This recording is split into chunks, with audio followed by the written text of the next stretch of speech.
मैं बात कर रहा था कि ये ऐतिहासिक क्षण ही नहीं है, ये एक लोक प्रमाण, लोक में जो स्थापित हो चुका है वैसा क्षण है।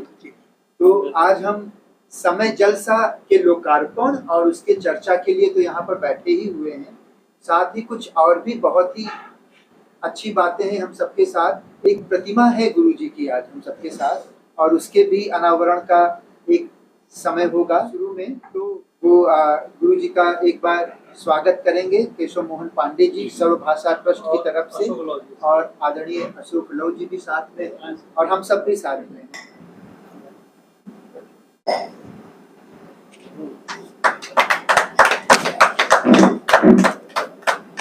बहुत बहुत स्वागत, अभिनंदन।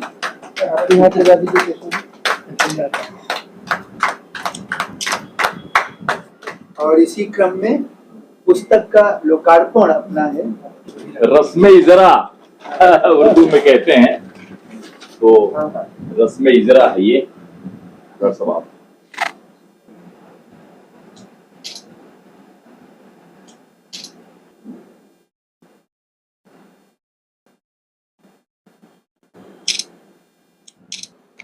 समय जलसा यह एक जरूरी कृति है जो हम सबके साथ है। रामदरस मिश्र की प्रतिनिधि कविताएं, हम सब इस पर अपनी चर्चा रखेंगे, अपनी बात रखेंगे यहाँ पर।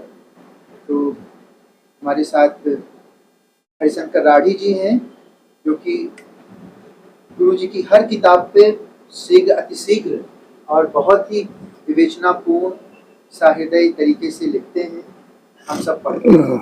तो समय जलसा पर सबसे पहले तो मैं अपने आप को बहुत सौभाग्यशाली मानता हूँ कि ऐसे अवसर पर मैं यहाँ पर उपस्थित हूँ। शुक्ल जी ने कहा कि ऐतिहासिक क्षण है, मैं जोड़ना चाहूँगा कि ऐतिहासिक नहीं है, हम सबके लिए अमृत क्षण भी है। कि गुरु जी शताब्दी पूरा करने के बाद अगले वर्ष में भी इतने सक्रिय हैं, और ये मेरा सौभाग्य है कि मैं आता रहता हूँ और उस सक्रियता को सप्रमाण देखता हूँ। हमेशा पुस्तकें आ रहे हैं, पुस्तकें मुझे दे रहे हैं, और इतना ही नहीं है, जब आता हूँ तो कोई न कोई नया मुक्तक, कोई न कोई नई कविता भी सुनाते हैं। और जाते टाइम मैं इतना समृद्ध होकर जाता हूँ, उस तारीख को मैं नोट करता हूँ कि मेरे जीवन का एक बड़ा महत्वपूर्ण दिन था। ये करीब 15 दिन पहले मैं आया था। तो समय जलसा ये पुस्तक जो सर्व भाषा ट्रस्ट से आई है, आदरणीय मिश्र जी ने संपादन किया है, उसको मुझे आदरणीय मिश्र जी ने दिया, और उसी को बुलाया था कि आपको एक पुस्तक देनी, पुस्तक आ गई।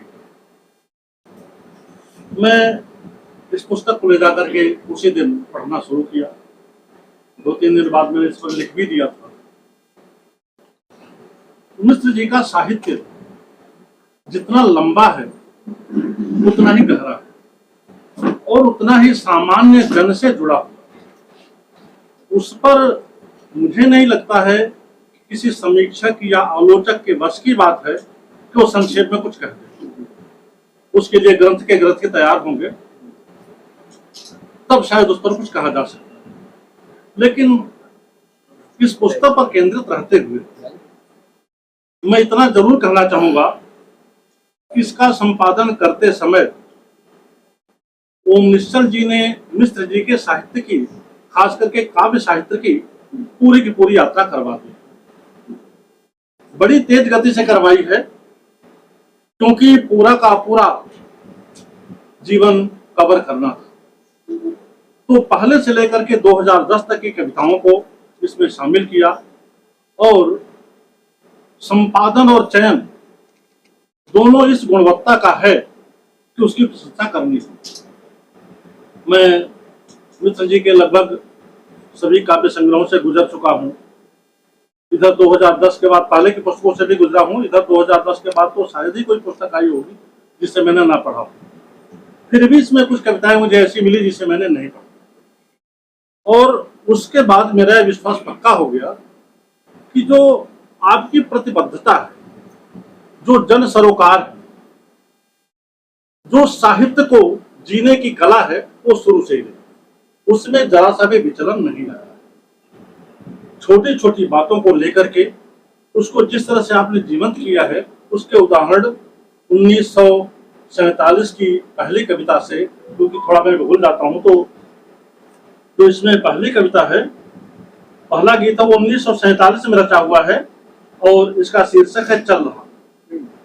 तो 1947 में रचा हुआ गीत चल रहा और जाकर के समाप्त होता है इस पुस्तक में, ऐसे समाप्त नहीं है, 2010 की कविता में जिसका शीर्षक है ऊंचाई। मुझे इन दोनों में ऐसा सामंजस्य, कविता का, मिश्र जी की यात्रा का तो जो है संपादन का जो मुझे कौशल इसमें दिखा, बड़ा अच्छा लगा कि चलते चलते जिस ऊंचाई पर पहुंचे हैं उस ऊंचाई पर ले जाकर के इस संग्रह में, इस कविता में वो ओजस्विता है जो मिश्र जी में आज तक पाई जा रही है। इस कविता का जो शीर्षक है कि चल रहा हूं, इसका उत्साह बहुत देखिए कि आंधियों में भी दिवा का दीप जलना जिंदगी है, पत्थरों को तोड़ निर्झर का निकलना जिंदगी है, चाहता हूं मैं किसी छाया तले निश्वास ले लूं, किंतु कोई कह रहा दिन रात चलना जिंदगी, किंतु कोई कह रहा दिन रात चलना जिंदगी, चलते रहने का धर्म। मैं जब इस कविता को पढ़ रहा था तो मुझे उसी समय प्रसिद्ध अमेरिकी कवि रॉबर्ट फ्रॉस्ट की 4 पंक्तियां बड़ी मशहूर हैं, और वो कविता है stopping by woods on an snowy evening. वो बड़ी मशहूर पंक्तियां हैं, उसमें भी चलने की बात है। पढ़ने के बाद पहले उसको मैं आपको कोट कर दूं, woods are lovely dark and deep but I have promises to keep and miles to go before I sleep and miles to go before I sleep. बड़ी प्रशंसा होती है। प्रथम दृष्टया देखेंगे तो इस कविता का, मिश्र जी कविता का, और दोनों का भाव एक, लेकिन उसका विवेचन अगर मैं कहूं कि भाव एक है तो वो बड़े सघन पर्वत प्रदेश, वो वन प्रदेश को देख करके कभी कहीं जा रहा, रुक जा रहा है, तो उसका मन होता है यहाँ रुक जाए, तो उससे याद आता नहीं मुझे आगे जाना है, और आगे जाने में कहीं न कहीं ध्वनित हो रहा है कि वह उस घने वन प्रदेश को छोड़ के निकल जाएगा, उसको कोई काम अटका हुआ है। लेकिन इस कविता में आखिर की दोनों पंक्तियां देखिए कि चाहता हूं मैं किसी छाया तले निश्वास ले लूं, किंतु कोई कह रहा दिन रात चलना जिंदगी। क्या बात। इसमें चलना धर्म है, इसमें चलना एक कर्तव्य बोध का अध्यात्म है, जो हमारे देश की संस्कृति है, जो हमारे देश के साहित्य में कहा गया है। तो इस तरह से कई बार लगता है कि चूंकि हिंदी कविता है, इसका विश्व स्तर पर बड़ा प्रचार नहीं होता है, हम प्रचारक नहीं और मिश्र तो ऐसे भी नहीं रहे हैं, नहीं तो मेरा दृढ़ निश्चय है यह कविता रॉबर्ट फ्रॉस्ट की कविता से कई गुना आगे है। बस एकमात्र एक कविता ऐसी नहीं है, ऐसी बहुत सी कविताएं हैं इसमें, लेकिन जो नजरिए का फर्क है, जो हमारे दृष्टि है उसमें और जो पाश्चात्य दृष्टि है, दोनों का अंतर इस कविता में कितनी सूक्ष्मता से उभारा हुआ है, इसको देख करके मैं इस चलने को कैसे आगे बढ़ा, इसकी सुंदरता देखिए। आ रहा उस पार से उस पार तक चलता रहूंगा, आ रहा उस पार से उस पार तक चलता रहूंगा, विश्व में जब तक निशास तब तक सदा जलता रहूंगा, विश्व की हर एक लय पर बांधता गति की अमर ध्वनि, 2 पगों से नापता युग की अमरता। क्या 2 पगों से पूरे विश्व को नापने का संकल्प एक मिश्र जी जैसा ही कभी कर सकता है। और शुक्ल जी अंग्रेजी के मर्मज्ञ हैं, मैं भी विद्यार्थी रहा हूँ, जितना मैंने पढ़ा है थोड़ा बहुत, मुझे इसका जोड़ दूसरे साहित्य में नहीं। ये मैं कविता पढ़ रहा था, कितनी छोटी सी बात में खुशियां ढूंढते, कितनी छोटी सी बात में। एक कविता है, उसमें है वो सुख की परिभाषा क्या देते हैं, सुखी लोग कविता में, शीर्षक है सुखी लोग। बच्चे मार खाते हैं, चिल्लाते हैं, पैसे पाते हैं, पिपहिरियां बजाते हैं, लोग जो हर तनख्वाह पर चीटियां बजाते लौटते हैं घर, उत्सवों पर बीवी बच्चों को खिलाते हैं आइसक्रीम, घुमाते हैं चिड़ियाघर। कैसा सीधा साधा यह जीवन का भोग, कभी कभी सोचता हूँ, आह कितने सुखी हैं ये लोग। क्या तो जीवन का सुख वास्तव में कहाँ मिलता है, ये इस कविता में देखना, और वही देख पाएगा जो उस जीवन को महसूस किया। ये बनावटी कविता नहीं है कि इधर उधर से हम चार बिंब इकट्ठा किए, कुछ चार ऐसे शब्द इकट्ठा किए जो बाकी लोगों ने प्रयोग नहीं किए हैं, दो चार पाश्चात्य और प्राच्य कवियों के ग्रंथों का नाम उसमें डाल दिया, किसी सिद्धांत को उसमें डाल दिया, और अंत में हमको उसका रेफरेंस देखना पड़ा ढूंढ करके कि ये कविता ये कहती है, इसके लिए हमको ये निकाल के लाना है। इस संग्रह में जो कविताएं हैं, मित्र जी की लगभग सारी कविताएं ऐसी हैं, लेकिन ऐसी कविताओं का बड़ी ही कुशलता से संचयन किया गया है, और जब उसको पढ़ते जाते हैं तो ये विशेषता ये नजर आती है कि उनको बीच में रुकना नहीं होता। ये नहीं होता चलो रख देते फिर बाद में मन कहेगा तो पढ़ेंगे। एक चीज और मैंने ध्यान दिया, मिश्र जी के साहित्य में व्यंग बहुत, स्वतंत्र व्यंग नहीं, आवश्यकता अनुसार जहां पर अभिधा लक्षणा फेल होता दिखा है वहां पर आपने व्यंग का प्रयोग किया। इस संग्रह में भी बहुत सारी कविताएं ऐसी है जिसमें बड़ा तगड़ा व्यंग किया, और वो ऐसा व्यंग किया हुआ है कि जो पाखंडी व्यक्ति हैं या व्यवस्थाएं हैं वो तिरमिला जाए। बड़े छोटे छोटे हैं। अभी पांडे जी इसमें पढ़ रहे थे कि चौराहे पर वो घायल है और हम डॉक्टर के बजाय पुलिस का इंतजार कर रहे हैं। इसमें भाषा में कहीं व्यंग नहीं है, लेकिन उसके जितना अंतर सरीला व्यंग है उसके सार में, उसकी तासीर में जो व्यंग है वो एक कवि की तिलबलाहट है, और होनी चाहिए। वो इसलिए है वो समाज को कैसा होना है ऐसा देखना चाहता है, कैसा है वो नहीं देखना चाहता। उसकी यात्रा और व्यंग की यात्रा होती भी है कि कैसा है और कैसा होना चाहिए। कभी भी वही होता है, कहने का अलग तरीका होता है। तो इस संग्रह में कई ऐसे व्यंग हैं। अभी एक पीछे और संग्रह आया था 50 कविताओं का संजना प्रकाशन से, उसमें मैंने देखा था कि इस तरह संग्रह में ऐसी व्यंग कविताएं आई हुई थी जो कवि को व्यंगकार नहीं घोषित करती हैं, बल्कि उन लोगों को व्यंग करती हैं जो व्यंग के लायक है। आखिर में ये व्यंग देखिए कितना महीन व्यंग है। सांस्कृतिक एकता कथा में यह दिल्ली है, यहाँ भी रास्ता काट जाती है एक बिल्ली, यहाँ भी पत्रा देखकर जनवादी घोषणाओं की शुरुआत होती है, यहाँ भी बड़े बड़े सरकारी चौपाल हैं जहाँ दिन भर केवल बात होती है। क्या मैं तो कहता हूँ कि हमारे जो व्यंगकारों का समाज है कौन ऐसा व्यंग लिख देगा, और वो भी इतने संक्षेप में।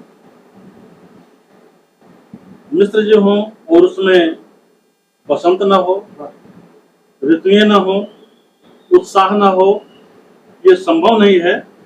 और ये सारी चीजें अपनी कीमत पर। एक कविता मुझे बहुत पसंद आई, तुम और मैं।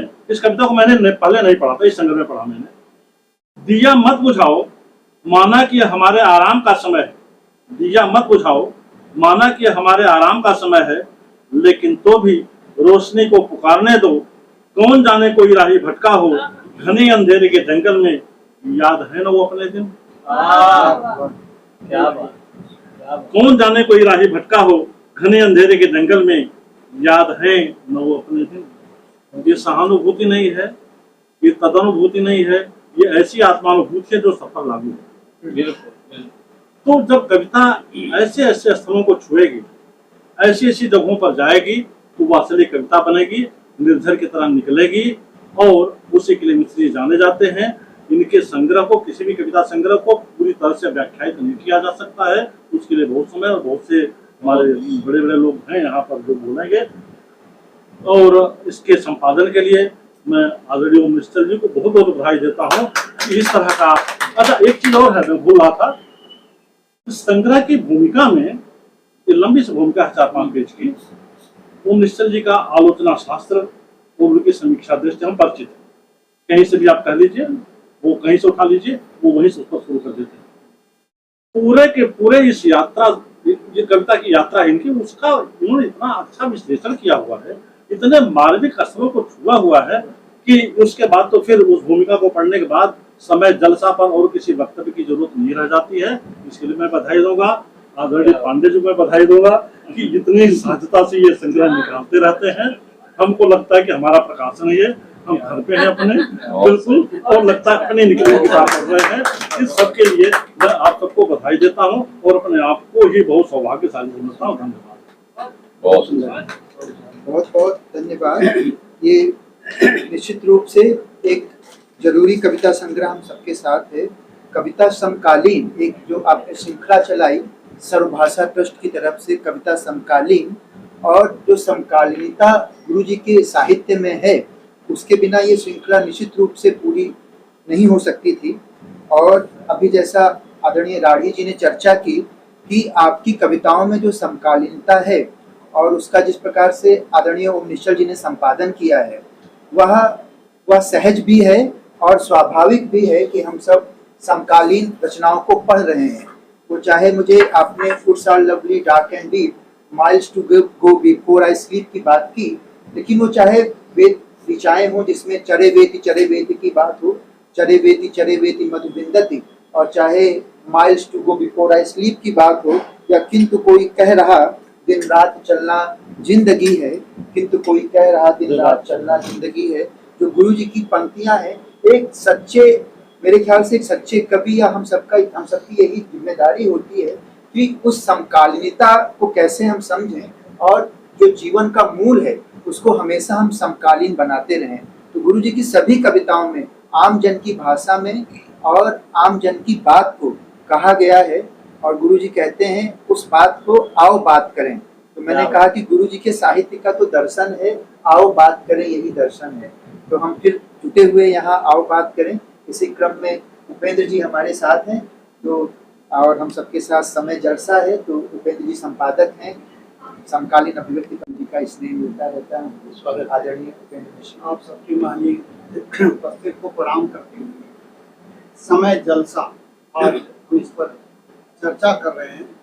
और जैसा हम सब जानते हैं कि आदरणीय मिश्र जी की काव्य यात्रा इतनी लंबी, इतनी विस्तृत, व्यापक, गहरी है कि उसको जो है एक किताब में समेट पाना बहुत मुश्किल है।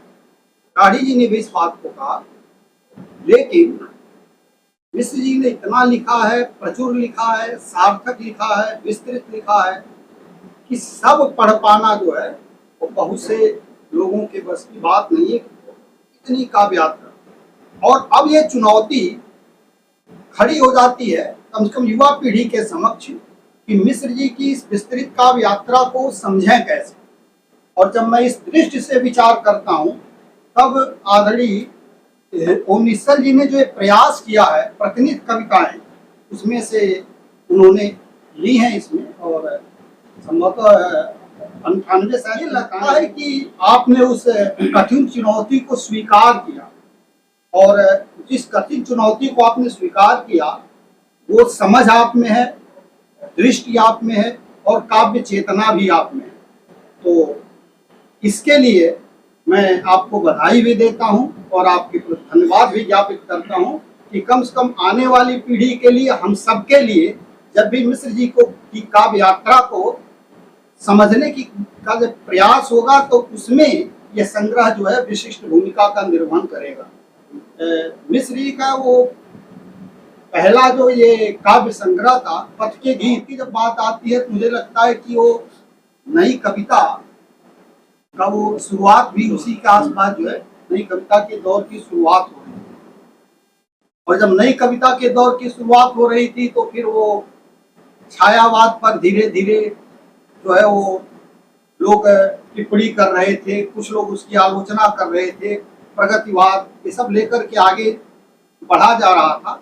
लेकिन उस समय साहित्य के क्षेत्र में एक और चीज घटित हो रही थी, वो थी जो है वो वामपंथी दृष्टिकोण, साम्यवाद, ये सब का प्रादुर्भाव कविता में हो रहा था।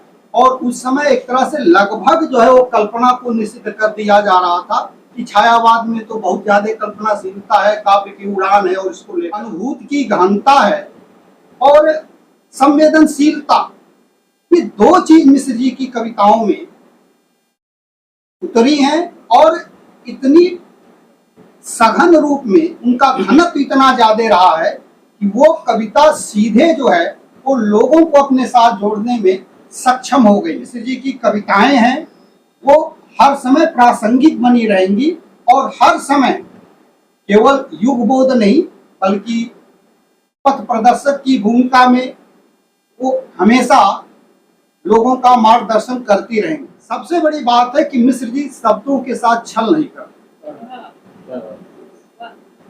कहना कुछ और,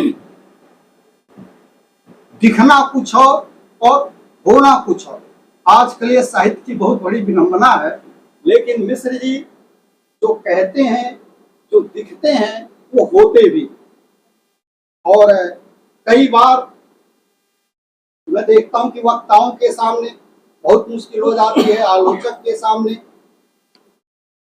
और कि किसी को जन कवि घोषित कर दिया जाए, किसी की जन पक्षधरता पे बात की जाए, और फिर हम कविता की खींचतान शुरू करते हैं कि कहीं न कहीं से इसमें घोषित करते हैं कि इसमें जन पक्षधरता है और जन कवि है।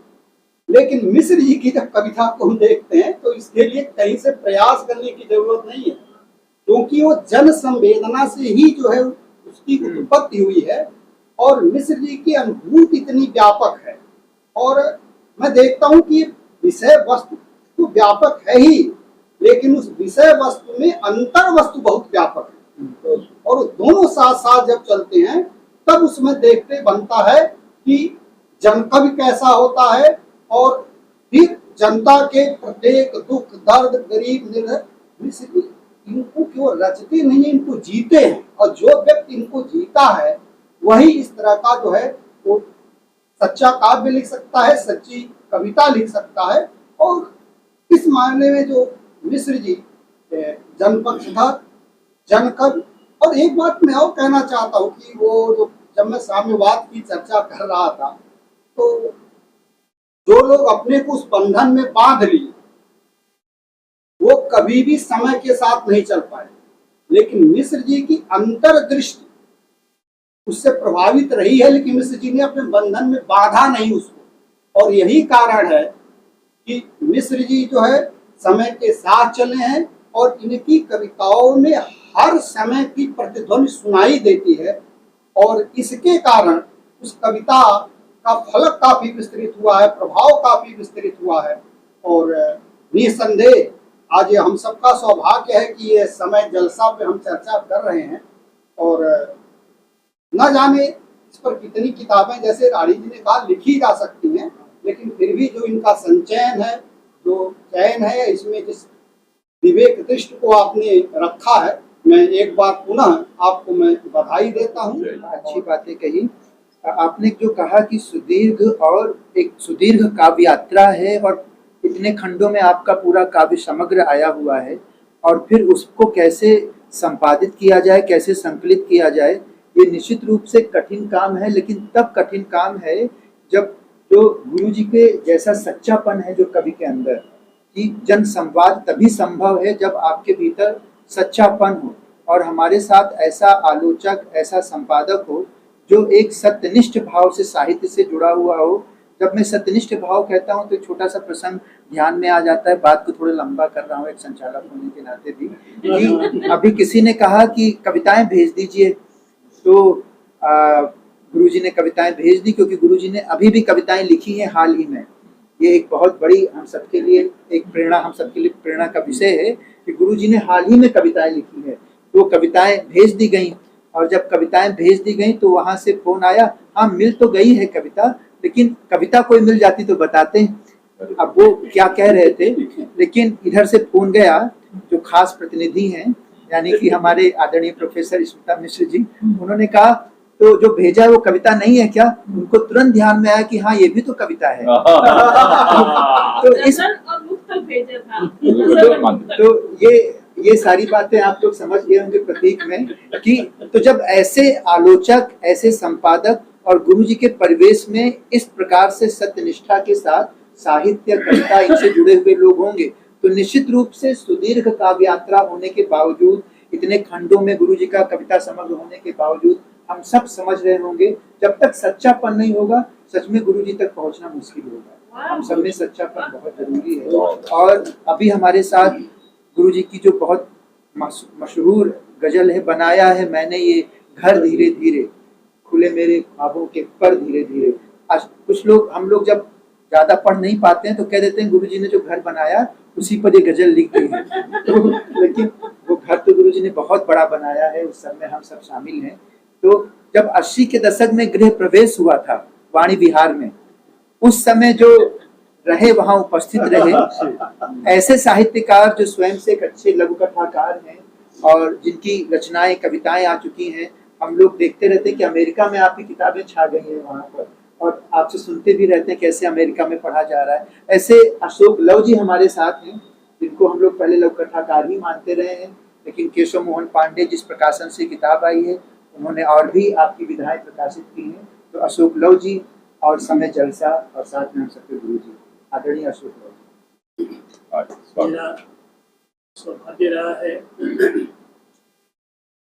आज केशव मोहन पांडे के माध्यम से वर्षों के पश्चात मेरी बहुत इच्छा थी कि मैं आऊँ, तो मैं आने की स्थिति में, चलने की स्थिति में नहीं था, और बहुत धीरे धीरे चलना शुरू किया।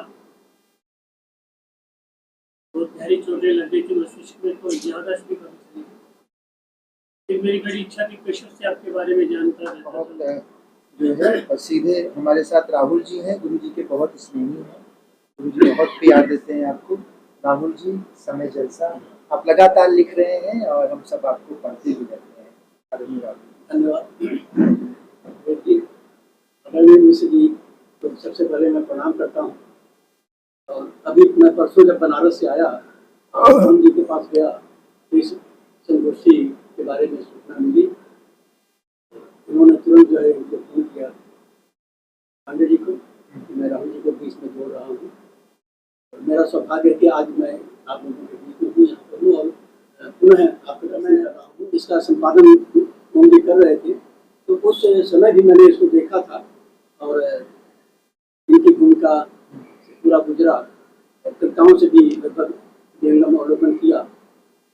मुझे सबसे पहला जो आकर्षण इसमें लगा कि समय जलसा, इसका जो शीर्षक है, समय जल की तरह प्रवाही, इसका जो भाव उन्होंने लिया कि, और उसी तरह से मिश्र जी की कविताओं में जो सहजता है, जो सरलता है और जो एक विविधता है, जल बहते हुए कहीं जाता है, रुक जाता है, फिर आगे बढ़ जाता है, फिर उसमें कुछ सुगंध पेड़ पौधों की, फूलों पत्तियों की तमाम किस तरह की होती है। तो इस संग्रह में उन सभी तरह की कविताओं का जो एक संकलन है, उसमें मुझे ध्यान था कि मिश्र जी की जो कविताओं का जो इसमें कई संग्रहों से कविताएं दी गई हैं और एक चयनित कविताएं हैं और बड़ी ही सुगठित और बड़ी प्रभावशाली और शक्तिशाली कविताएं हैं जो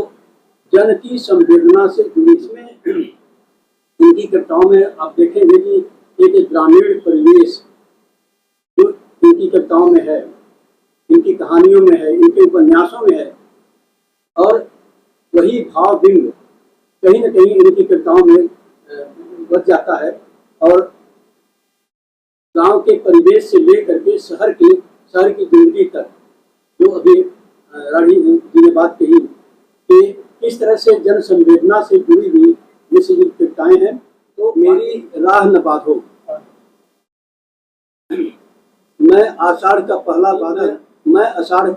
बादल, मेरी राह न बांधो, जन जन के उड़ का कोलाहल पीकर मैं गाता हूँ, जन जन के उड़ का कोलाहल पीकर मैं गाता हूँ, मधुर कल्पना सा फिर लब में उड़ता लहराता हूँ। देखिए भाव, फिर भी दूर नहीं है मुझसे, फिर भी दूर नहीं है मुझसे जीवन की पगडंडी, धरती के अधरों पर बनकर बूंद उतर आता हूँ। आगे पंक्तियां हैं, मेरी प्यास गरल पी पी कर, मेरी प्यास गरल पी पी कर सुधा जलद बन जाती, धुआं घटा पी हंसने लगता, मेरा दाह न बांधो। मैं न किनारे का बंदी हूँ, दास न पाषाणों का, मैं न किसी का पथ अनुरागी, राही निर्माणों का। छाती तान खड़े शैलों से मेरा स्वर टकराता। एक एक शब्द पर विचार करिए। छाती तान खड़े शैलों से मेरा तन टकराता। झुकता मैं लुटा देता रस मिट मिट कर प्राणों का। पथ के कांटे कुसुम सभी को आंखों में भर देता। सीमा की दीवारों मेरी मुक्त निगाह न पार। ये एक हमें अपेक्षा थी कि एक कविता इससे पढ़ी जाए और आप पढ़ें। आपने पढ़ी, बहुत बहुत बहुत जरूरी बात कहूँ, क्या हम भी लेटर बॉक्स की चिट्ठियां हो गए हैं? ये गुरुजी की एक कविता की पंक्ति है। असल में गुरुजी हम लोग जब बाहर घूमते रहते हैं, चाहे इतना मैगजीन में लिखें, चाहे जितना लोगों के साथ बैठें, लेकिन ये प्रश्न क्या हम लेटर बॉक्स की चिट्ठियां हो गए हैं? चाहे जहां बात करें, इवन ओम निश्चल जी के सामने भी हम लोग बात कर लेते हैं, लेकिन इतना नहीं बात कर पाते हैं जितना आप हम सबको बात करने की छूट दे देते हो।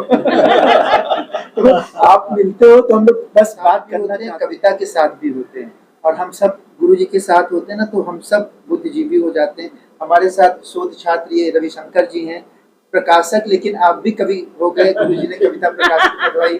आदरणीय केशव मोहन पांडे जी भी हो गए, आदरणीय ओम निश्चल जी हैं। तो एक कविता केशव मोहन पांडे जी से पढ़ेंगे, ये जरूरी किताब है, और उसके बाद आदरणीय ओम निश्चल जी बात करेंगे। हाँ, मैं जब आप प्रकाशक बोले हैं तो मैं यही कहना चाह रहा था कि पुस्तक आप सबके सामने मैं क्या प्रकाशक बनूंगा, मेरे प्रकाशक तो आप लोग हैं। आप सबके आशीर्वाद से मेरे सर्वभाषा प्रकाशन का नाम आगे हो रहा है और प्रकाश में रह रही है। तो प्रकाशक के रूप में आपने बोला, लेकिन एक मैं कविता गुरु जी की पढ़ रहा हूँ। व्यापारी है वह व्यापारी जो कुछ दिन पहले आया था। कहाँ है वह व्यापारी जो कुछ दिन पहले आया था और कंबल बनाने के लिए हमारे शरीर के सारे बाल मुड़ ले गया। कहाँ है व्यापारी जो कुछ दिन पहले आया था और कंबल बनाने के लिए हमारे शरीर के सारे बाल मुड़ ले गया। भाई कहीं मिले तो कहना कि कंबल नहीं बनाना हो तो बाल वापस लौटा दो।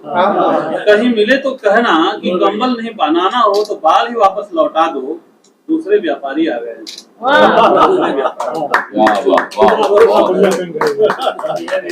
बहुत बहुत धन्यवाद। और एक बार पुनः अभिनंदन करते हैं हम सब आदरणीय ओम निश्चल जी का, जिन्होंने एक सुंदर सी किताब हम लोगों को दी, जब समय जलसा, रामदास मिश्र की प्रतिदिन कविताएं। आदरणीय ओम निश्चल जी, आपके प्रकाशित हम लोग, आपका संपादन हम लोग पढ़ चुके हैं, और आपके पास गीत है, कविता है, गुरु जी की सब कुछ है, जो भी चाहें। बहुत आभारी हूँ। ट्रस्ट की ओर से डॉक्टर साहब के सानिध्य में गोष्ठी हो रही है, और उसका जो निमित्त है वो संचयन है। अब एक सदी के सम्मुख और उसके परिपार्श्व में मैं क्या बोलूं, सब चीजें तो कही जा चुकी हैं, लेकिन ये सच है कि अब हम किसी संग्रह पर नहीं बोल रहे हैं। डॉक्टर साहब का व्यक्तित्व इतने बिंबों में प्रतिबिंबित है कि वो एक काल यात्री की तरह है, समय के साथ। अपने को कभी कहा समय सहचर, तो इस तरह से जो भाव है जिसमें समय इनके भीतर और इनका समय के भीतर जो अभिनिवेश है, आवाजाही है, वो इतनी सम्यक है कि काल दृष्टा कवि से काल यात्री है कविता। प्रभाकर श्रोत्री ने किताब का नाम ही रखा है काल यात्री है कविता, और ये पंक्ति मुक्ति बोध की। तो सच्चे अर्थों में डॉक्टर साहब काल यात्री हैं, और इनकी कविता का प्रवाह आप देखें कि क्या बात करें, आंदोलनों की बात करें, समय की बात करें, समकालीनता की बात करें, आधुनिकता की बात करें, छंद की बात करें, विधाओं, शैलियों, रूप और अंतर्वस्त्र के लोकतंत्र की बात करें, तो एक कवि, और अगर विश्व कविता के बहुत बड़े हस्ताक्षर हों, क्योंकि अब हम यहाँ बैठे हुए हैं, बिल्कुल द्वारका के और दिल्ली के कवि नहीं है, और दिल्ली भी पूरा देश नहीं है कविता के मामले में, भौगोलिक रूप से हो सकता है या सत्ता तंत्र के अधीन हो सकता है सब। तो इतने बड़े बड़े कवियों का जो जमघट लगा हुआ पूरे विश्व में, एक इतनी बड़ी गैलेक्सी है। आप तो अंग्रेजी के प्रोफेसर ही हैं, आप भी अंग्रेजी के अध्येता हैं, सब जानते हैं। कहाँ से शुरू करेंगे? जर्मन भाषा, चीनी भाषा, अंग्रेजी का तो हमारे ऊपर प्रभुत्व ही है। अफ्रीकी कवियों को देख लें और निग्रो पोएट्स को देख लें, यूरोपियन पोएट्स को देख लें, विक्टोरियन एरा तो खैर यही है, तो स्वर्ण युग है कविता का। तो इतनी तरह से कविता का संसार प्रकट है और पूरे विश्व की कविता में कोई चौहद्दी नहीं है।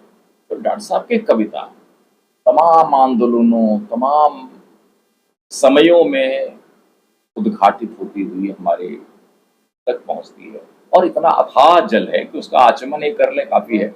ये संचयन भी उसी आचमन का एक स्वरूप है। तो इसका जितनी बार आचमन, पुनराचमन, प्रत्याचमन हो, वही है।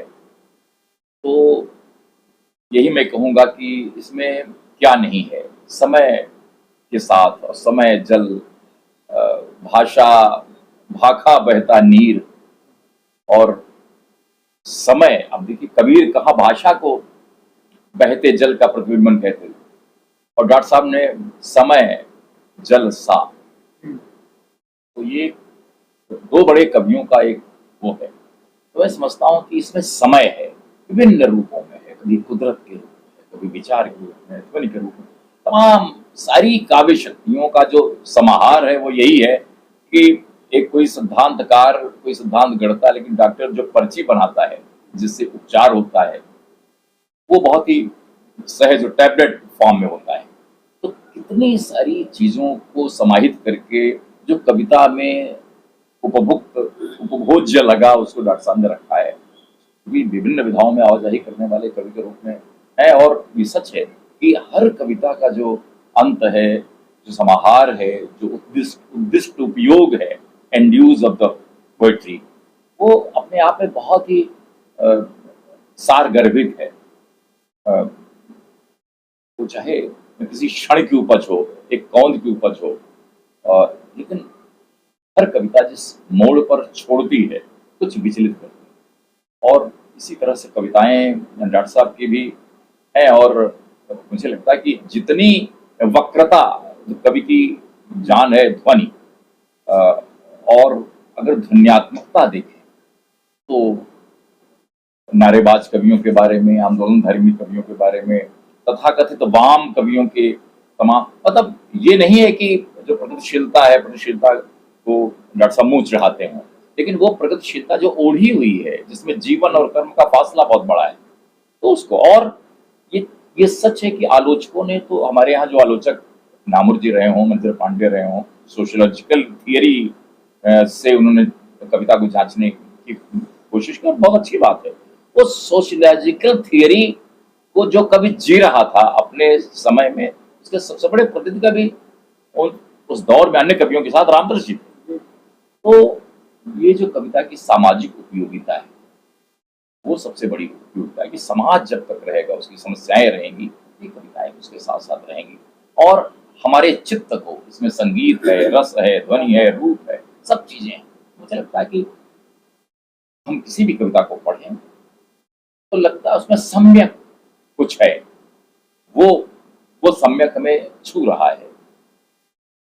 और ये कहना कि हमारी समकालीनता में रामदास जी की क्या उपस्थिति, तो खुद इतनी बार इंटरव्यूज दे चुके हैं डॉक्टर साहब, अपनी बातें बता चुके हैं, सब चीजें हमारे सामने प्रकट हैं। लेकिन अगर हम चाहें कि सारभूत रूप में कोई अंतिम बात कह सके, ऐसा नहीं है कि कवि के बारे में कोई भी चीज आत्यंतिक नहीं होती।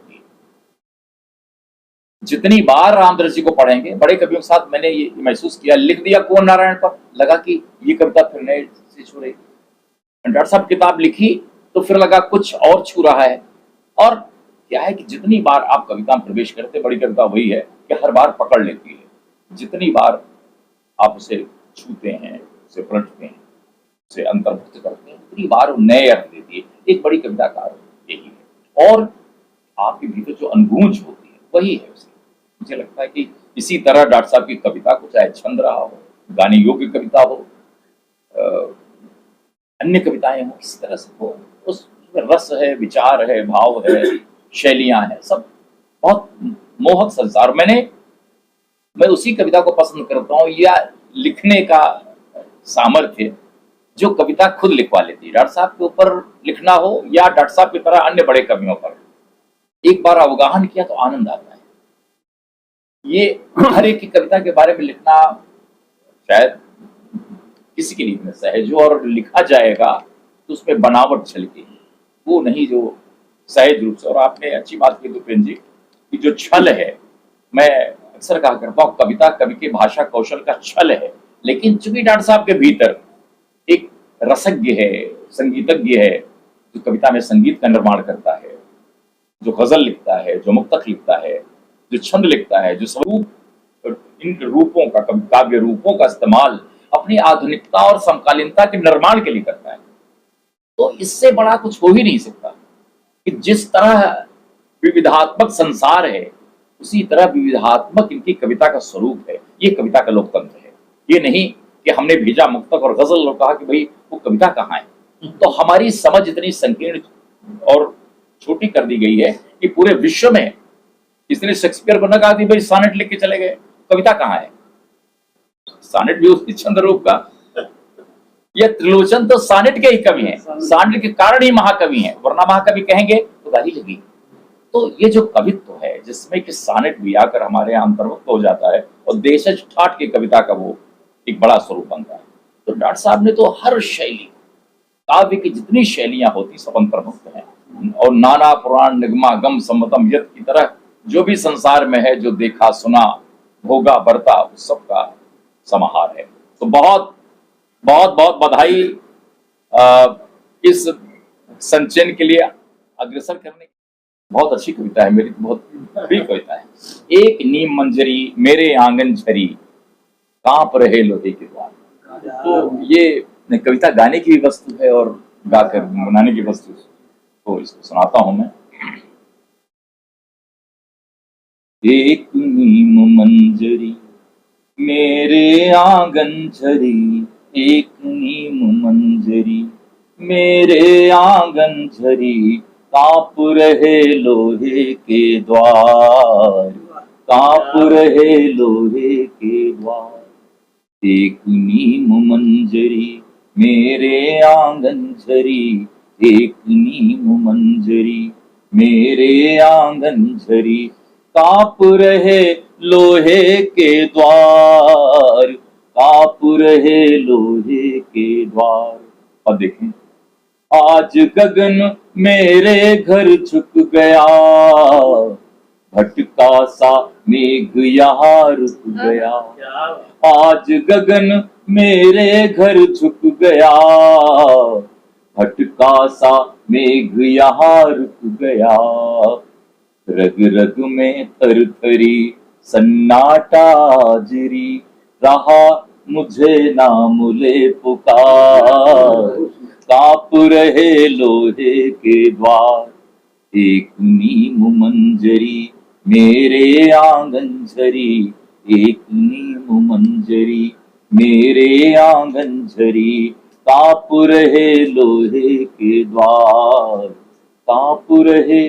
और पद देखें, एक बूंद में समुद्र अट गया, एक बूंद में समुद्र अट गया, एक निमिष में समय सिमट गया, एक निमिष में समय सिमट गया। वायु वायु बावरी किसकी है भावरी, सांस सांस बन रही फुहार। एक नीम मंजरी मेरे आंगन झरी, एक नीम मंजरी मेरे आंगन झरी, कांप रहे लोहे के द्वार, कांप रहे लोहे के द्वार। तो अब आप देखें कि ये ऐसा ललित गीत है। गीत के बारे में हमारे प्रिय कवि ठाकुर प्रसाद सिंह जी कहा करते थे कि गीतकार को एक बनारस के पनवाड़ी की तरह होना चाहिए जो मगही पान के बड़े पत्ते को पकाता सड़ाता हुआ इतना अंश होता है, तब वो जब लगाता है पान तो उसके मुरीद हो जाते हैं। जिससे कभी बेधक बनारसी पर कहते हैं कि बनारस में रहे और पान खाना तक नहीं आया तो ये उलाहना देते हैं। तो वो पान की जो बीड़ा बनता है उस तरह से डॉक्टर साहब के गीत है। गीतों में तो महारत है। कोई अगर अच्छा संगीतकार मिले तो ये गीत अभी आप देखिए डॉक्टर साहब का जो ये बनाया है मैंने घर धीरे धीरे सबने गाया। अभी जब राजगीर में चंदन तिवारी ने उसका प्रदर्शन किया तो लाखों लोगों ने देखा। तो अगर साहित्यिक गीतों को पहुंचाया जाए तो गीत में भी जो कविता के तत्व होते हैं, जितना भी होते हैं, गीत में सब कुछ लय में बह नहीं जाता, वो हमारे भीतर विलय होता है, हमारे समाहित होता है। मैं ये नहीं मानता कि गीत कविता नहीं, लेखन जो है वो डॉक्टर साहब का है। और असाधारण कम होते हैं, प्रायः साधारणता का संसार है, उसमें असाधारण बहुत कम होते हैं। तो जो ईश्वरीय शक्तियां होती हैं वे ईश्वर के पास तो होती हैं, कवि के पास भी होती हैं। इसीलिए अपारे काव्य संसारे कबीरे मोह प्रजापति, कवि तो असंतुष्ट होता है, वो अपनी दुनिया का, उसका अपनी संसद होती है, उसका अपना एक मंडल होता है, परिमंडल होता है। तो मुझे लगता है कि ये वही दुनिया है जहां एक बार हम खोकर अपने को पाते हैं, फिर डूब कर होता है, फिर एक नई दुनिया से साक्षात्कार हो रहा है। सब चीजें क्षणभंगुर हैं, नष्टप्राय हैं, लेकिन जो अमर है वो शब्द है। तो ये शब्द जब तक रहेंगे तब तक डॉक्टर साहब हमारे बीच रहेंगे। बहुत बहुत धन्यवाद। और ये शाम हम सबको याद दिला रही है उस शाम की कि जब जब संकट की घड़ी आती है गुरु जी हम सबके साथ आके खड़े हो जाते हैं। कोविड-19 की वो सांझ जब होती थी, हाँ बिल्कुल, वो आज भी एक ऐसा समय है जब आतंकग्रस्त जो एक समय है, देश है हमारा युद्धग्रस्त, उसकी वजह से हम सब हैं। आज गुरुजी फिर हम सबके साथ ऐसे समय पर आके साथ में खड़े हो गए हैं और लगता है हम लोग बुद्ध के साथ हैं। गुरुजी के साथ हैं। हाँ। और गुरुजी को लगातार देश समाज और हम सबकी चिंता रहती है। उनका भी वो जो शुरू में आपने इंतजार हर चौराहे पर हो, या ये 4 पंक्तियां की डॉक्टर हड़ताल पर है और पुलिस ड्यूटी पर देखिए इस अस्पताल का क्या होता है। देखिए इस तरह से गुरुजी की चिंताएं हम सबके साथ रहती हैं। आज एक रामदरस मिश्र न्यास की तरफ से एक प्रतिमा है, उसका गुरुजी की प्रतिमा है और सब इसको हाथ लगा दीजिए, हाँ खींच दीजिए। वाह वाह वाह वाह, क्या बात है।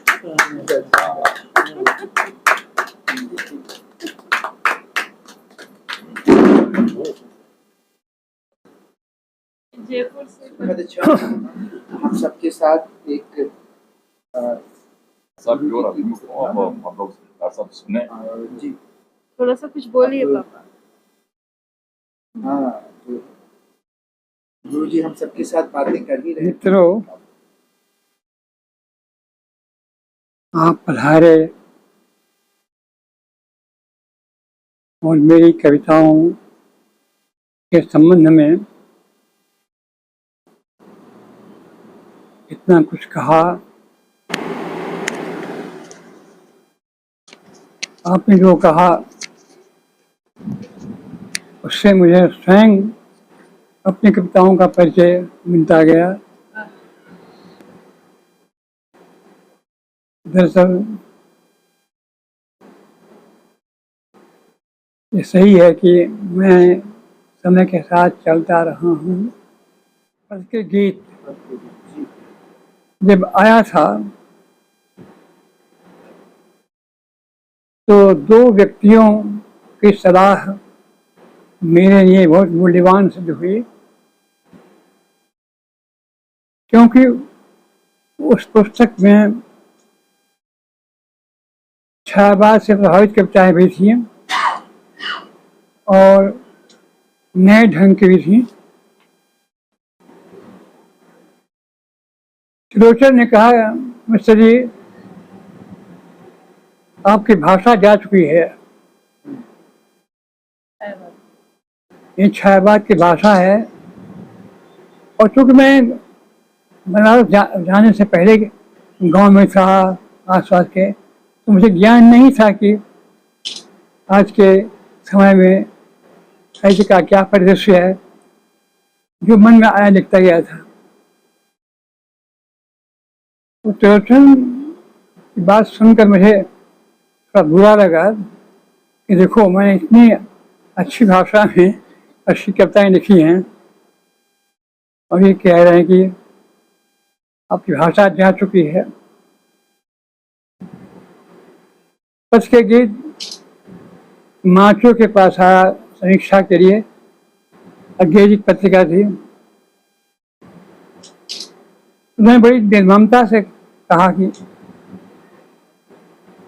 ये कविताएं क्यों लिखते मिस्टर जी, और नाम लिया इन गीतकारों की तरह क्यों लिखते हैं, और जो अच्छी कविताएं थी उनको रेखांकित किया। तो मुझे लगा, तभी लगा कि थोड़ा बुरा लगना था, लेकिन धीरे धीरे मैं जिज्ञास हुआ। जिस माचो ने उन कविताओं के बारे में अपनी राय दी थी तो सही राय थी, क्योंकि जब मैंने पानी की प्राचीर निकला था तब मैं गुजरात में था और उसकी पहुंच हिंदी जगत तक बहुत कम थी। गुजरात में उसका सम्मान हुआ था। जब मैं दिल्ली आया तो मास्टर से कहा कि आप इस पुस्तक की समीक्षा लिख दीजिए। कितने दिन में? 7 दिन में। तो एक समारोह था, उसमें मैं गया और माचो जी आए, जेब से निकाला, लीजिए। ठीक 7 दिन में। उसमें यह भी लिखा कि पानी की प्राचीर बड़ा उपन्यास है। यद्यपि मंचनवा महाराजा आंचल की चर्चा बहुत हुई, लेकिन यह उपन्यास उनसे कम नहीं है। तो मुझे सलाह मिलते रहे, इन पर विचार करता रहा और जाहिर है कि पानी की प्राचीर पथ के गीत के बाद जो कविताएं आई वे अलग ढंग की थी। समय मुझ में समाता गया। मैं सचेत भाव से नहीं लिखता था कि यह समय है, इस समय के अनुकूल लिखो। समय स्वयं मेरी कविताएं बन जाता था। और जब मैं देखता था कि नया संग्रह मेरा आया है, ये पहले से कुछ अलग है, बेसिकली तो सब समान होते थे, लेकिन फिर भी एक संग्रह दूसरे से अलग होता था। तो जाहिर है कि समय के साथ में चलता रहा या समय मेरे साथ चलता रहा। और जैसा आप लोगों ने कहा कि कई ढंग की कविताएं हैं, बहुआयामी विषयों की कविताएं हैं। और ये भी है कि मेरी कविताओं में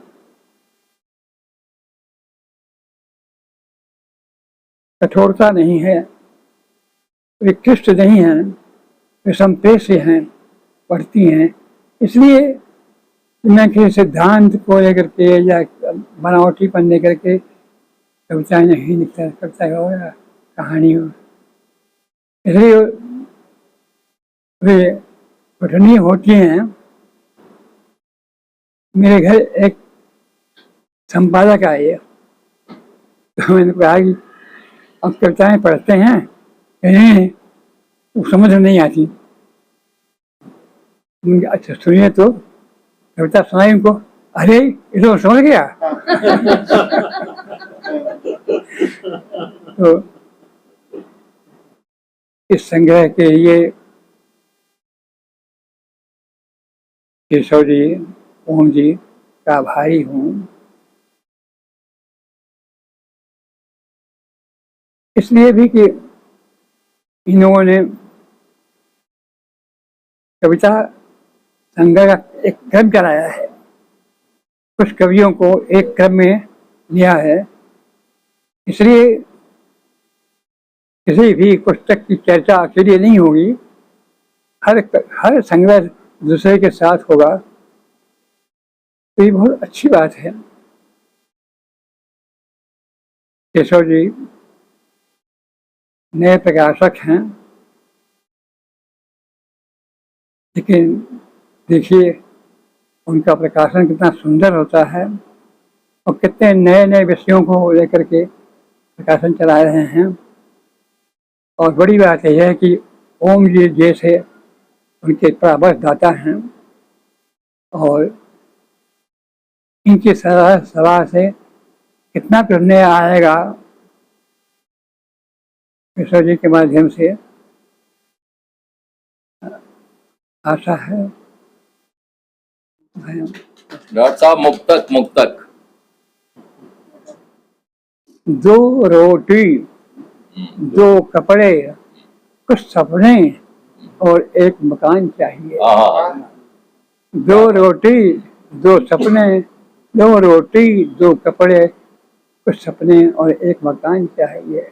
दुनिया जिए जीऊं मैं भी संग, दुनिया जिए जीऊं मैं भी संग, मन में यह अरमान चाहिए। दुनिया जिए जीऊं मैं भी संग, मन में यह अरमान चाहिए। सबकी हंसी हंसी मेरी, आंसू मेरे आंसू बन जाए। सबकी हंसी हंसी मेरी, सबके आंसू मेरे आंसू बन जाएं। जीने की खातिर है प्रभुवर, इतना ही सामान चाहिए। बहुत खूब, वाह। क्या पता कब क्या मिला और कब कहाँ खो गया। क्या पता कब क्या मिला और कब कहाँ खो गया। कब लड़ा रातों को तम से और दिन को सो गया। कब लड़ा रातों को तम से और दिन को सो गया। पार मैं करता गया वर्षों की, पार मैं करता गया वर्षों की प्रिय अप्रिय अवधि। आज तो खुश लोग हैं, मैं 100 बरस का हो गया।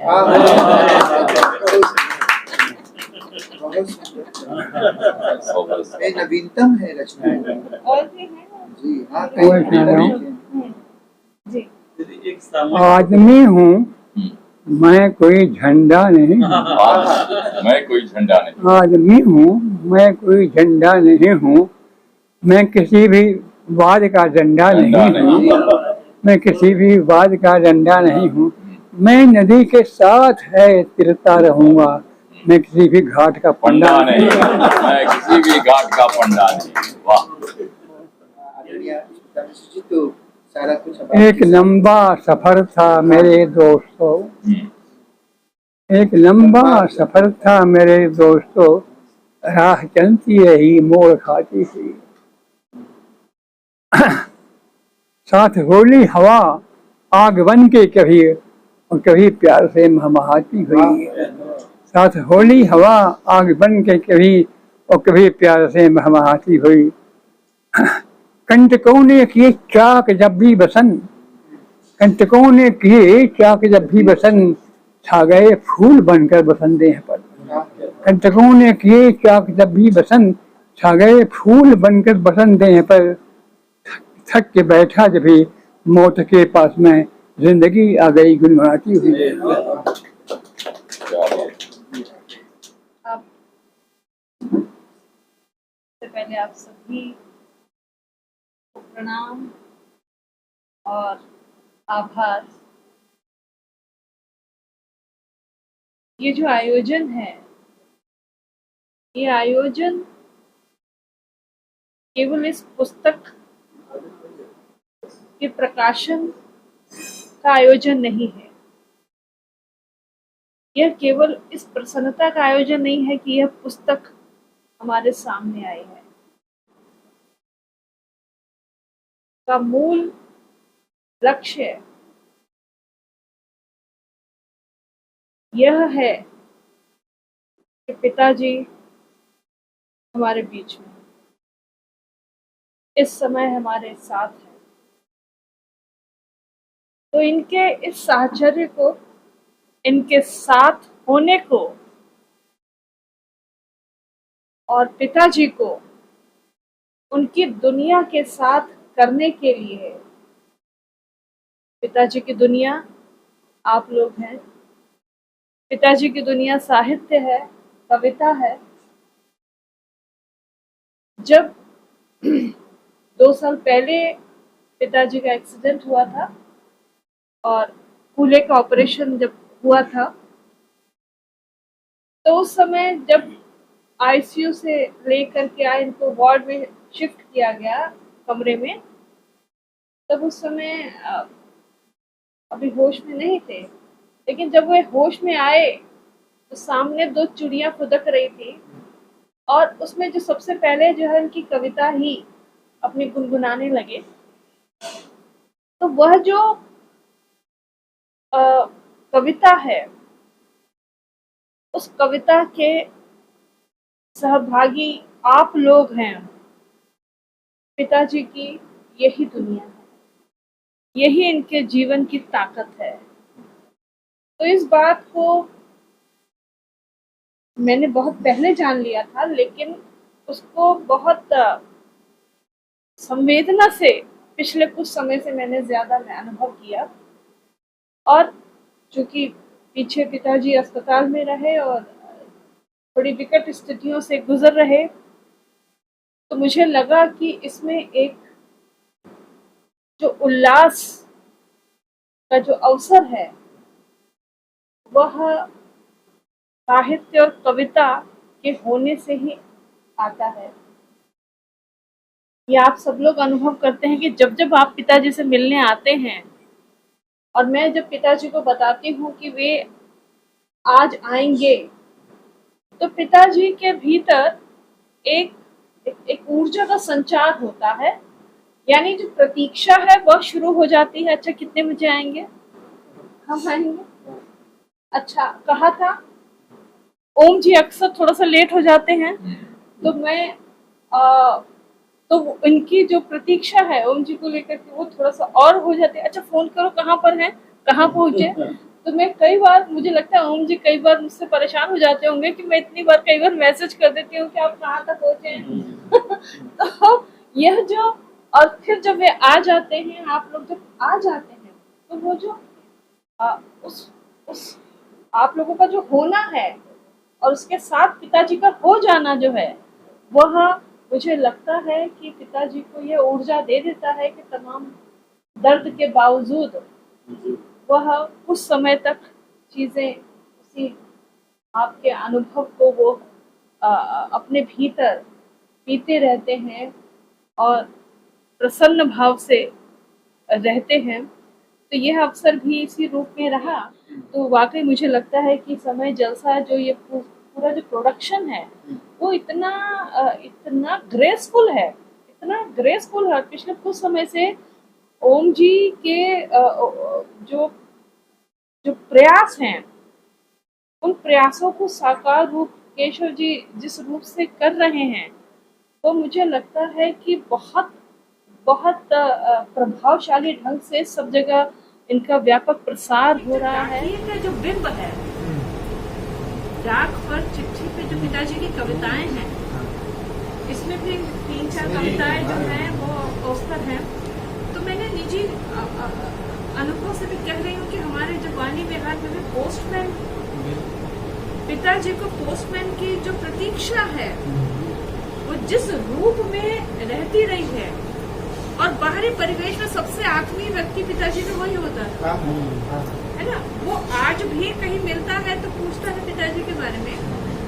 और जैसे दिवाली देनी होती थी और किसी की कोई चिंता नहीं, उसके लिए एक अलग से मुश्त पापा पैसा रखते थे उसको देने के लिए, है ना। चिट्ठियां जो हैं,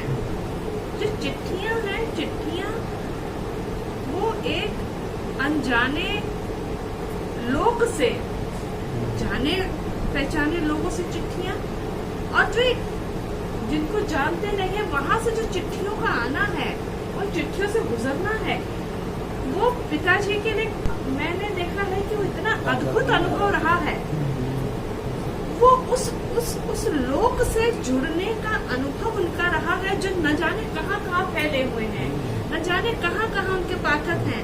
तो वह जो चिट्ठियां आती हैं, तो वो चिट्ठियां जो हैं कि वो अचानक उस भीड़ में एक बच्चा मेरे हाथ में थमा गया था, तब से मैं उस जवाब दिए जा रहा हूँ, कभी गद्य में, कभी पद्य में, कभी कविता में।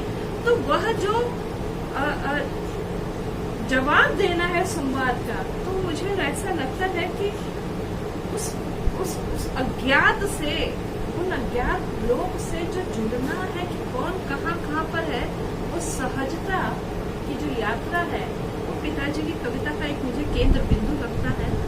तो मैं ऐसी कविताओं को बहुत आनंद से पढ़ती हूँ, पूछती हूँ। और ये जो लेटर बॉक्स की चिट्ठियाँ हो जाना है, एक साथ रह जाना, और बीच में ऐसे जो पोस्ट कार्ड हो, तो जो पोस्ट कार्ड होना जो है, मतलब मेरे भीतर कुछ छिपा नहीं हुआ है, उसे कोई भी बांट सकता है। तो यह जो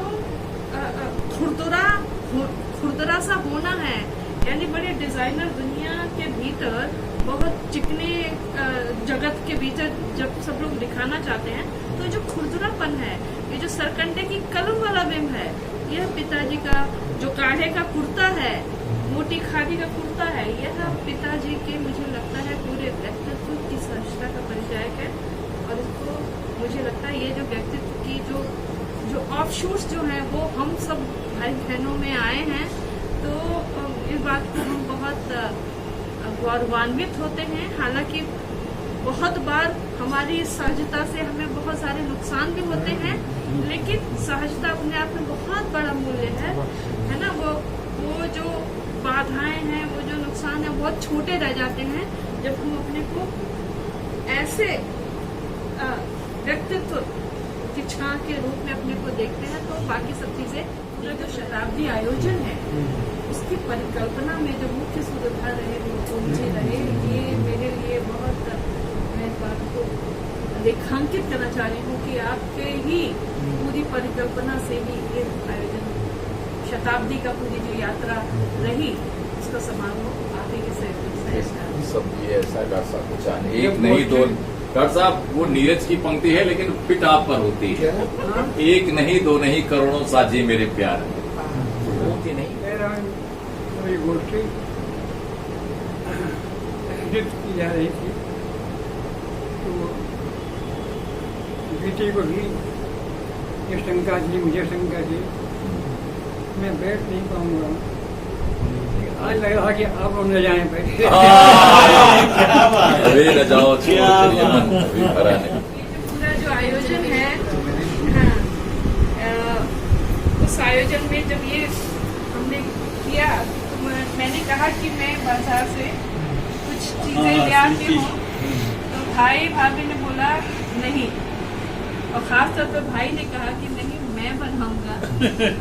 तो मुझे थोड़ा संकोच भी हो रहा था, क्योंकि पिताजी के पूरा सारा जो सब चीजें, उसमें आप दोनों इतने व्यस्त रहते हैं, मुझे थोड़ा संकोच भी हुआ कि ये अलग से मेहनत और बढ़ जाएगी। लेकिन भैया ने कहा कि नहीं, ये तो मैं ही करूँगा। तो निश्चित रूप से आपने ये जो है, जो माँ का रूप था ना, वो आज पूरा सामने है हम सबके सामने।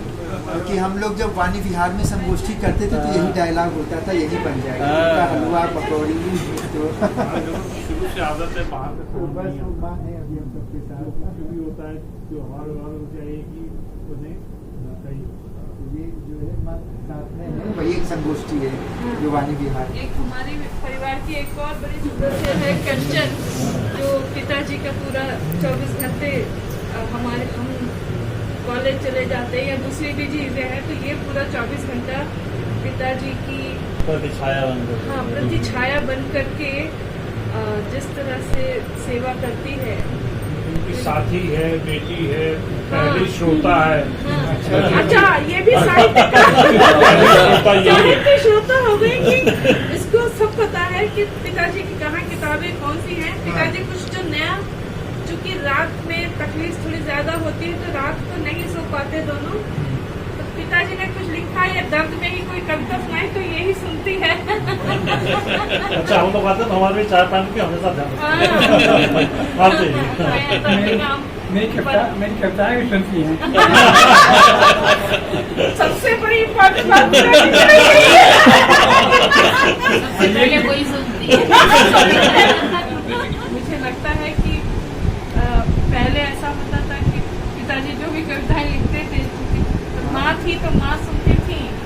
तो अब यह है कि परिस्थितियां भिन्न हैं, लेकिन उस दर्द में भी जो भी कुछ कविता मुक्तक मैं कहती हूँ, तो पापा कुछ लिखा कीजिए, चाहे वो जैसे भी लिखा जाए, कभी कभी 4 पंक्तियां निकलती हैं, तो अब सबसे पहले श्रोता जो है वो मंचन होती है। बोलते हैं, मुझे बोल के गए हैं कि कविता लिखनी है, कुछ मुक्तांक लिखना है। मुक्तांक लिखना है, बोल के गई है। आप लिखो। क्योंकि मैं बोलती तो थोड़ा सुनते हैं तो बस ये होता है कि नहीं लिखना है, तो मुझे लगा कि दरअसल होमवर्क हो जाता है। यही जो जिज्ञासा शक्ति दर्शक के अंदर है ना, जी वही इनको जो है बिल्कुल स्वस्थ बनाए हुए हैं। जी जी गुरु जी ने एक बार उनका कहा कि आशीर्वाद है ना, जी लोगों ने आशीर्वाद दिया हुआ है, वो आज काम आ रहा जी है। ये देखिए, जी जी जी और आप सब हैं इतनी सेवा गुरु कर जी ने रही एक दिन है। कहा कि शरीर तो मेरा जैसा वैसा ठीक ठाक होता रहता है, लेकिन मैं ठीक हूँ वेद में। मैं नहीं ठीक ये हाँ हूँ। शरीर तो अपनी ये जगह पर है, वो सौभाग्य है। हाँ गुरु जी ठीक है। तो ये सब जो चीजें हैं, तो मुझे लगा कि आप सब लोग तो परिचित है, अशोक सर पहली बार आए तो उनसे हम अपना मैं अभी- धन्यवाद ज्ञापित करती हूँ। जी और आप सभी लोगों को धन्यवाद देता हूँ, आभारी हूँ।